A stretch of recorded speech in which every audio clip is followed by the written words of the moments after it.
SSLC ವಾರ್ಷಿಕ ಪರೀಕ್ಷಾ ತಯಾರಿ ನಡೆಸುತ್ತಿರುವಂಥ ಎಲ್ಲ 10ನೇ ತರಗತಿ ವಿದ್ಯಾರ್ಥಿ ಮಿತ್ರರೇ, ಎಲ್ರಿಗೂ ನಮಸ್ಕಾರ.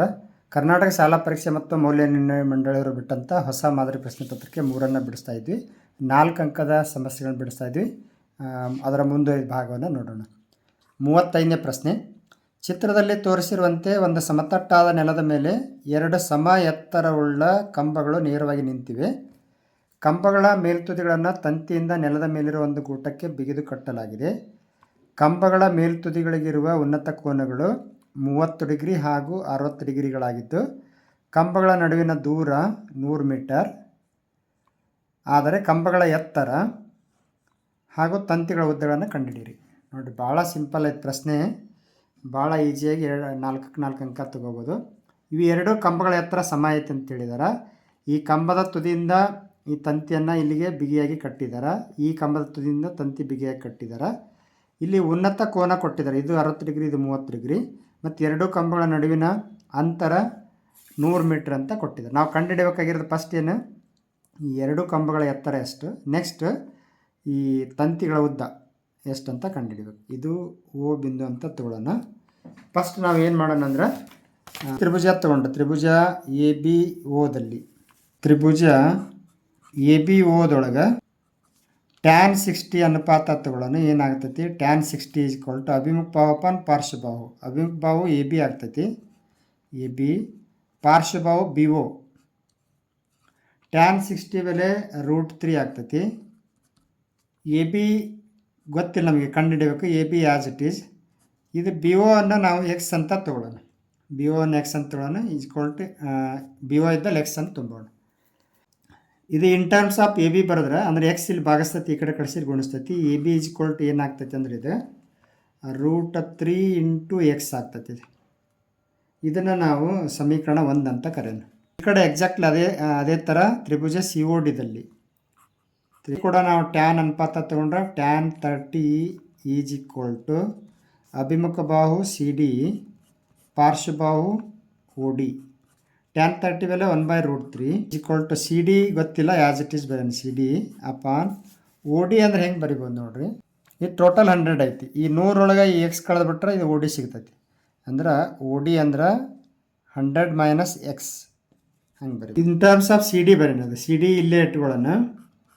= ಈ 100 - X ಇಲ್ಲಿ ಛೇದದೊಳಗೈತಿ, ಈ ಕಡೆಯವ್ರ ಅಂಶಕ್ಕೆ ಬರ್ತೈತಿ. 100 - X ಅಪಾನ್ √3 ಆಗ್ತದೆ. ಇದನ್ನು ಸಮೀಕರಣ 2 ಅಂತ ಕರೆಯೋಣ. ಸಮೀಕರಣ 1 ಮತ್ತು 2ರಿಂದ ನಾವೇನು ಮಾಡ್ಬೋದು ಅಂದ್ರೆ, ಸಮೀಕರಣ 1 ಮತ್ತು 2ನ್ನ ಈಕ್ವಲ್ ಮಾಡ್ಬೋದು. ಯಾಕೆ ಈಕ್ವಲ್ ಮಾಡೋದಂದ್ರೆ, AB ಮತ್ತು CD ಕಂಬದ ಅಳತೆಗಳು ಸೇಮ್ ಇರ್ತವೆ ಅಂತ ಹೇಳಿದಾರೆ. AB ಅಳತೆ ಎಷ್ಟಿರ್ತದೆ, CD ಅಷ್ಟೇ ಐತೆ ಅಂತ ಹೇಳ್ಯಾರ. ಹಾಗಾಗಿ ನಾನು ಏನು ಮಾಡ್ತೀನಿ, AB = CD. AB = CD ಅಂತ ತಗೊಳ್ಳೋಣ. ಸಮೀಕರಣ 1 ಈ ಸಮೀಕರಣ ಬಲಭಾಗ ಈ ಸಮೀಕರಣ ಬಲಭಾಗ ಸಮ ಆಗ್ತೈತಿ. ಎಸ್, ಹೆಂಗೆ ಬರೀತಾನೆ, √3x = 100 - X ಅಪಾನ್ √3 ಆಗ್ತೈತಿ. ಈ √3 × √3 √9 3x ಆಯ್ತದೆ. = 100 - X. X ಈ ಕಡೆ ತೊಂಬರೋಣ. 3x + X ಆಗ್ತೈತಿ. ಈ ಕಡೆ 100. 3x 1x 4x ಆಯ್ತು. = 100. ದಿಸ್ ಇಂಪ್ಲಾಯ್ಸ್ X ಜೊತೆ 4 ಗುಣಿಸ್ತೈತಿ, ಈ ಕಡೆ ಕಳಿಸಿದ್ರೆ ಭಾಗಿಸ್ತೈತಿ. X = 100 upon 4. 100ಕ್ಕೆ 4ರಿಂದ ಭಾಗಿಸಿದ್ರೆ ಏನಾಗುತ್ತಂದ್ರೆ, 4 1 4 25 ಅಂದರೆ X ಬೆಲೆ 25 ಅಂತ ಗೊತ್ತಾಯಿತು. X 25 ಅಂದರೆ ಏನಿದೆ ನಾವು, ಹಾಗಾಗಿ ಕಂಬಗಳ ಅಳತೆ ಗೊತ್ತಾಯ್ತು ಈಗ ನಮಗೆ. AB = CD = √3x ಅಂತ ಐತೆ. √3x ಅಂದರೆ 25. ಅದನ್ನು ನಾವು 25√3 ಅಂತ ಬರಿಬೋದು. 25√3 ಅಂತೇಳಿ 2 ಕಂಬಗಳ ಅಳತೆ ಗೊತ್ತಾಯ್ತು. ಈಗ ತಂತಿಗಳ ಉದ್ದ ಕಂಡುಹಿಡಿಬೇಕು. ಫಸ್ಟ್ ಇಲ್ಲಿ ABO ತ್ರಿಭುಜ ತೊಗೊಂಡು cos θ ತೊಗೋಬೇಕು. ಕಾಸ್ ಪಾರ್ಶ್ವಭಾವ ಅಪಾನ್ ವಿಕರ್ಣ, ಇದು ಗೊತ್ತಾಯ್ತು ನಮಗೆ. ಇದು X ಅಂದ್ರೆ ಗೊತ್ತೈತಿ. ಪಾರ್ಶ್ವಭಾವ ಅಪಾನ್ ವಿಕರ್ಣ ಅಂದ್ರೆ ತಂತಿ ಇದೆ. ಇಲ್ಲಿ ಕೂಡ cos 30 = ಪಾರ್ಶ್ವಭಾವ ಅಪಾನ್ ವಿಕರ್ಣ. ಇದು 100 - X. ಇದು ನಾವು ಕಂಡುಹಿಡಿಬೇಕು. Yes, cos 60 = OB upon OA. ನೋಡ್ರಿ, ಒ ಬಿ ಪಾರ್ಶ್ವ ಅಪಾನ್ ವಿಕರ್ಣ O B upon O A. ಇಲ್ಲಿ ಕಾಸ್ 60 ಬೆಲೆ ದಿಸ್ ಸಿಂಪ್ಲಾಯ್ಸ್ ಏನಾಯ್ತು, ಕಾಸ್ 60 ಬೆಲೆ 1/2 ಇದು. ಕಾಸ್ 60 ಅಂದ್ರೆ ಹಾಫ್. ಒ ಬಿ ಅಂದ್ರೆ ಇದು ಎಕ್ಸ್ ಅಂದರೆ ಎಷ್ಟೈತೆ ಅಂದರೆ 25 ಅಂತ ಕಂಡುಹಿಡಿದಿದ್ವಿ. ಎಕ್ಸ್ ಇದ್ದಲ್ಲಿ 25 ಅಪಾನ್ ಒ ಎ ಕಂಡುಹಿಡಿಬೇಕು. ಈಗ ಓರೆ ಗುಣಾಕಾರ ಮಾಡಿದ್ರೆ O A is equal to ತಂತಿಯ ಉದ್ದ ಇದೆ, O A is equal to 50 metre ಆಯಿತು. ಅದೇ ಥರ ಈ ತ್ರಿಭುಜ ಕಾಸ್ 30 ಅಂತ ತಗೋಬೇಕು. ಕಾಸ್ 30 ಈಸ್ ಈಕ್ವಲ್ ಟು ಪಾರ್ಶ್ವಬಾಹು ಒ ಡಿ ಅಪಾನ್ ಅಭಿಮುಖ ಬಾಹು ಒ ಸಿ. ಕಾಸ್ 30 ಬೆಲೆ √3/2 is equal to O D ಅಂದರೆ 75 upon O C. This implies ಇದು ಓರೆ ಗುಣಾಕಾರ ಮಾಡಿದ್ರೆ ಏನಾಯ್ತು, O C is equal to 75 150 upon √3. ಈ √3ದಿಂದ ಅವಶ್ಯಕ ಛೇದಕ್ಕೆ ಗುಣಿಸಿದ್ರೆ ಏನಾಗುತ್ತಂದ್ರೆ ಇದೇನಾಯಿತು, O C is equal to 150 into √3 upon √3 into √3 √9 ಅದರ ವರ್ಗಮೂಲ 3 3 3 5 15 50 √3 ಆಯ್ತದೆ. 50 √3 ಮೀಟರ್. 4ಕ್ಕೆ 4 ಅಂಕಗಳು ಸಿಗ್ತವೆ. 36ನೇ ಪ್ರಶ್ನೆ.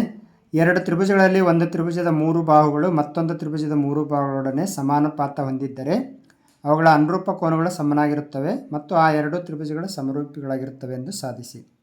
ಇದು ಬಾಬಾ ನಿರ್ಧಾರಕ ಗುಣ, ಸೈಡ್ ಕ್ರೈಟೇರಿಯಾ ಪ್ರಮೇಯ. ಇದು ಭಾಳ ಸಿಂಪಲ್ಲಾಗಿ ಸಾಧಿಸ್ಬೋದು. ಮೊದಲಿಗೆ ಈ ಥರ ಚಿತ್ರ ಕರೆಕ್ಟಾಗಿ ತೆಗಿಬೇಕು, ನೀಟಾಗಿ ಚಿತ್ರ ತೆಗಿಬೇಕು. ನೆಕ್ಸ್ಟ್ ಏನು ದತ್ತಾಂಶ ಕೊಟ್ಟಿದ್ದಾರೆ, 3 ಬಾಹುಗಳು ಸಮಾನುಪಾತದಲ್ಲಿದ್ದಾವೆ ಅಂತ ಹೇಳಿದ್ದಾರೆ. ಯಾವ ತ್ರಿಭುಜ ಕಾಣ್ತಾ ಇದ್ದಾರೆ ನಮಗೆ, ತ್ರಿಭುಜ ಎ ಬಿ ಸಿ ಮತ್ತು ತ್ರಿಭುಜ ಡಿ ಇ ಎಫ್ಗಳಲ್ಲಿ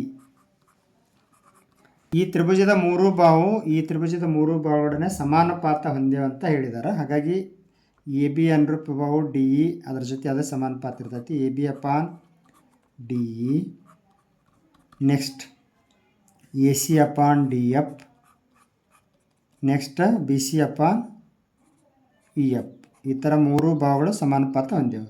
ಇಷ್ಟು ಬರೆದ್ರೆ ಮುಗೀತಿದೆ ದತ್ತ.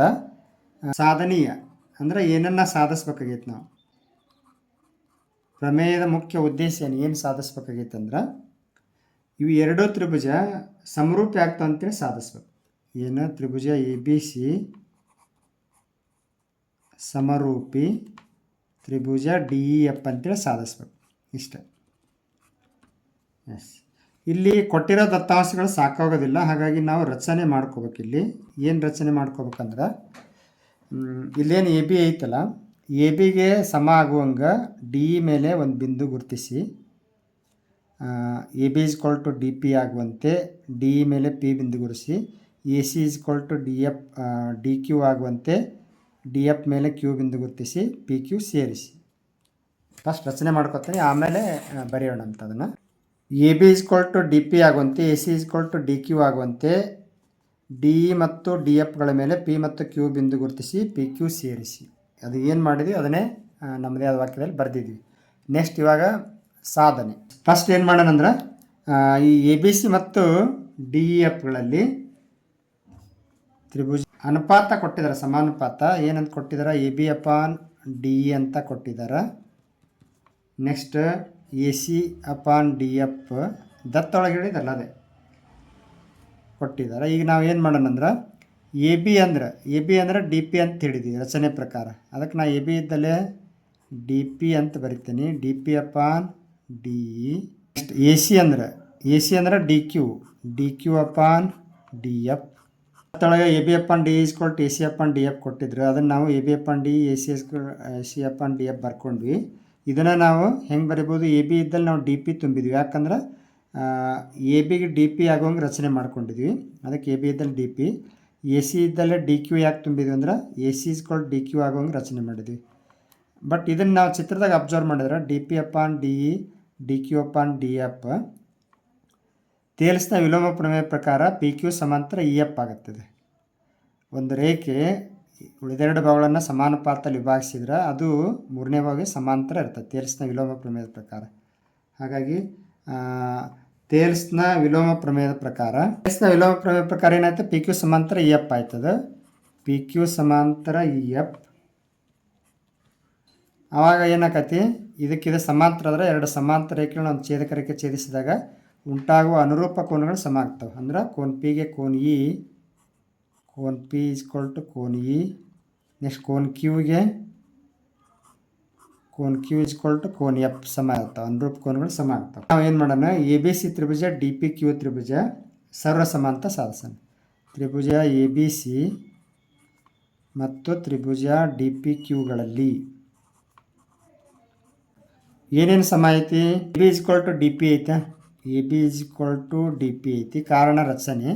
Next A C equal to D Q ಐತಿ, A C equal to D Q, ಕಾರಣ ಏನು? ರಚನೆ ಇದೆ. ಆಗೋಂಗೆ ರಚನೆ ಮಾಡ್ಕೊಂಡೈತಿ. ಎ ಬಿಗೆ ಡಿ ಪಿ, ಎ ಸಿಗೆ ಡಿ ಕ್ಯೂ ಸಮ.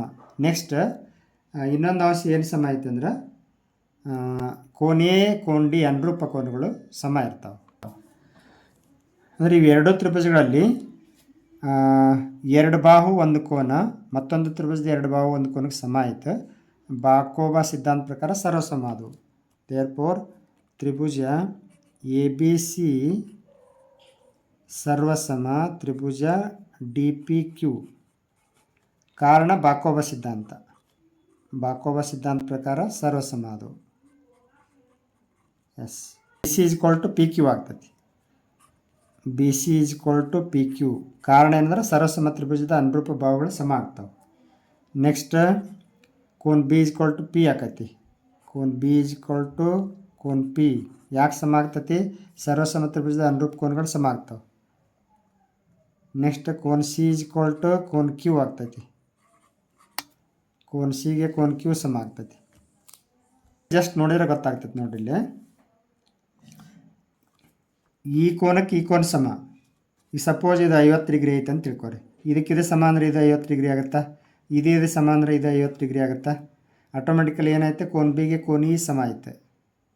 ಹಂಗೆ ಇವು ಮೂರೂ ಕೋನ ಸಮ ಆಗಿಬಿಡ್ತಾವೆ. ಅವಾಗ ಏನಾಗ್ತೈತಿ, ದೇರ್ಫೋರ್ ಮೂರು ಕೋನ ಸಮ ಆದ್ರೆ ಕೋಕೋ ನಿರ್ಧಾರ ಗುಣದ ಪ್ರಕಾರ ಅವು ಸಮರೂಪಿ ಆಗಿರ್ತವೆ. ದೇರ್ಫೋರ್ ತ್ರಿಭುಜ ಎ ಬಿ ಸಿ ಸಮರೂಪಿ ತ್ರಿಭುಜ ಡಿ ಇ ಎಫ್, ಕಾರಣ ತ್ರಿಭುಜಗಳ ಸಮಕೋನೀಯಗಳಾಗಿವೆ, ಕೋಕೋ ನಿರ್ಧಾರ ಗುಣ. ಇಷ್ಟು ಮಾಡಿದ್ರೆ ನಿಮಗೆ 4ಕ್ಕೆ 4 ಅಂಕ ಸಿಗ್ತದೆ. ಮುಂದಿನ ತರಗತಿಯಲ್ಲಿ ಉಳಿದ 2 ಸಮಸ್ಯೆಗಳನ್ನ ಬಿಡಿಸೋಣ. ಇಲ್ಲಿಗೆ ಈ ವಿಡಿಯೋ ಪಾಠ ಮುಗಿಸ್ತಾ ಇದ್ದೀವಿ. ಧನ್ಯವಾದಗಳು.